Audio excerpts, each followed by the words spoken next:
सिंधुदुर्ग जिल्ह्यासह इतर जिल्ह्यातील ताज्या घडामोडी पाहण्यासाठी सिंधुदुर्ग 24 तासला सबस्क्राइब करा आणि बेल आयकॉनवर क्लिक करा। सिंधुदुर्ग 24 तास सदैव तुमच्या सोबत। पुढील बातमी पाहणार आहोत विस्ताराने। देवगड तालुका आंबा बागायतदार आणि व्यापारी संघ यांच्या वतीने देवगड तालुक्यातील आंबा बागायतदार व व्यापारी यांच्यासह सिंधुदुर्ग जिल्ह्यातील आंबा बागायतदार व व्यापारी यांचा मेळावा बुधवार दिनांक 18 फेब्रुवारी रोजी सांस्कृतिक भवन जामसंडे या ठिकाणी सकाळी 10 वाजता आयोजित केला आहे, अशी माहिती देवगड तालुका आंबा बागायतदार व्यापारी संघाचे अध्यक्ष काका ढोके यांनी पत्रकार परिषदेत बोलताना दिली। यावेळी ते काय म्हणाले ते पाहूया। तर मित्रांनो, आज आल्याबद्दल देवगड आंबा बागायतदार व व्यापारी संघ देवगड यांच्या वतीने मागच्याच आठवड्यामध्ये एक मेळावा छोटासा एकत्रित येण्याचं ठरलं होतं। त्या पद्धतीने एकत्रित आलो।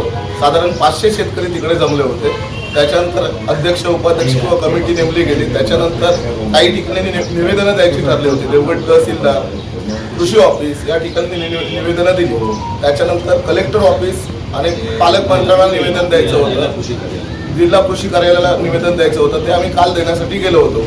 या वर्षीची अशी कंडिशन आहे की 10 ते 20% आंबा जास्तीत जास्त असेल, सर्व आंबा पकडला तर त्याच्यानंतर आम्ही कलेक्टर मॅडमना पत्र दिलं, पालकमंत्र्यांना पत्र दिलं। पालकमंत्र्यांनी कृषी जिल्हा अधिकारी जे आहेत त्यांना तात्काळ सर्वे करण्याचे निर्देश दिलेले आहेत। परंतु आम्ही पालकमंत्र्यांना भेटून आम्ही ठोस याच्यावर काहीतरी मार्ग काढावा हे सांगितलं।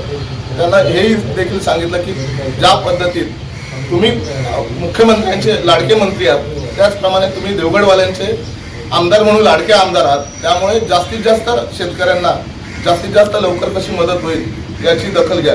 याच्यासाठी आम्ही सर्व शेतकरी संघटित होण्यासाठी 18 तारीखला एक मेळावा घ्यायचा आयोजित केलेला आहे।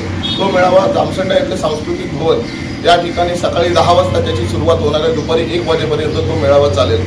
प्रत्येक विभागातून आम्ही 4-4 जणांची कमिटी तयार केलेली आहे। त्या ठिकाणावरून त्यांना जबाबदारी दिलेली आहे की प्रत्येकाने आपापल्या गावामधून माणसं देवगडपर्यंत आणावी आणि जास्तीत जास्त संख्येने लोकांनी जमून तो मेळावा पूर्णत्वास न्यायचा आहे। बागायतदारांना एवढंच सांगू शकतो की जास्तीत जास्त लोकांनी जर आज एकवटले नाहीत तर याच्यानंतर असं कधी ही संधी परत कधी येणार नाही। मागच्या 4 वर्षामध्ये थ्रिप्स असेल किंवा इतर बऱ्याचशा गोष्टी आपल्यावरती आसमानी संकट येऊन गेलेलं आहे। त्यावेळी आपण कधी एकवटलो नाही। कोकणात जर तसं बघितलं तर शेतकऱ्यांची संघटना अशी ठोस निर्णय घेण्यासाठी किंवा आक्रमकपणे काम करणारी एकही संघटना किंवा असं कोणतं हे नाही आहे। त्यामुळे आजपर्यंत आपण नेहमी असं म्हणतो की कोकणातला शेतकरी आत्महत्या करणार नाही, पण आज अशी कंडिशन आहे की कदाचित पुढच्या काळामध्ये आत्महत्या करायची सुद्धा एखाद्यावरती वेळ येईल। पण कुठल्याही शेतकऱ्याने एवढं टोकाचं पाऊल उचलू नये। परंतु यासाठी जर 18 तारीखला तुम्ही एकत्रित नाही जमलात तर आपल्यासाठी खूप मोठं हे नुकसान असेल। सिंधुदुर्ग जिल्ह्यासह इतर जिल्ह्यातील ताज्या घडामोडी पाहण्यासाठी सिंधुदुर्ग 24 तासला सबस्क्राइब करा आणि बेल आयकॉनवर क्लिक करा। सिंधुदुर्ग 24 तास सदैव तुमच्या सोबत।